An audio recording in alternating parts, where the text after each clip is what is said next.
রাতে শপথ নিয়েছেন অন্তর্বর্তী সরকারের প্রধান সহ উপদেষ্টারা। নতুন সরকারের কাছে মানুষের আশা প্রত্যাশার খবর জানাতে রাজশাহী থেকে যুক্ত হচ্ছেন সহকর্মী সাইফুর রহমান। চলে যাচ্ছি তার কাছে। সাইফুর, কি বলছেন রাজশাহীর সাধারণ জনগণ এবং বর্তমান সরকারের কাছে তাদের প্রত্যাশা কি?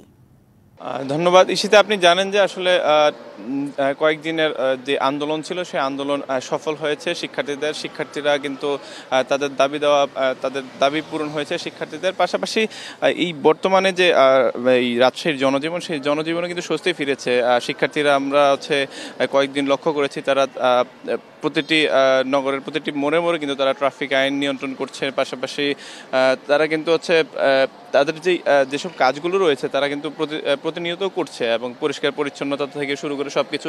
ইভেন আমরা লক্ষ্য করেছি যে রাজশাহী রাতেও কিন্তু যে একটা শঙ্কা মানুষের, সেই শঙ্কা কাটানোর জন্য কিন্তু তারা রাতে পাহারা দিচ্ছেন।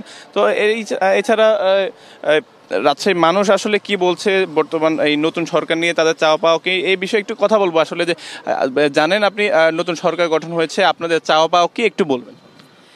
আমাদের চাওয়া পাওয়া হলো কি যে নতুন সরকার গঠন হয়েছে, যে জিনিসের দাম সব বাড়তি, আমরা গরিব মানুষ কিনে কাটি খাইতে পাচ্ছি না। লবণ কিনলে তেলের টাকা থাকে না, তেল কিনলে জালের টাকা থাকে না।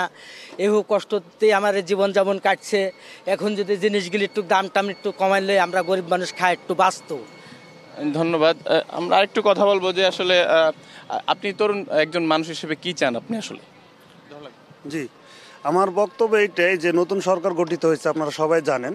তো আমার দিক থেকে আমি এজ এ সাধারণ জনগণ হিসাবে আমি চাইবো প্রথমত যাতে প্রত্যেকজন ব্যক্তি, প্রত্যেকজন নাগরিক যাতে সুন্দর জীবনযাপন করে, অর্থাৎ শান্তিতে থাকে।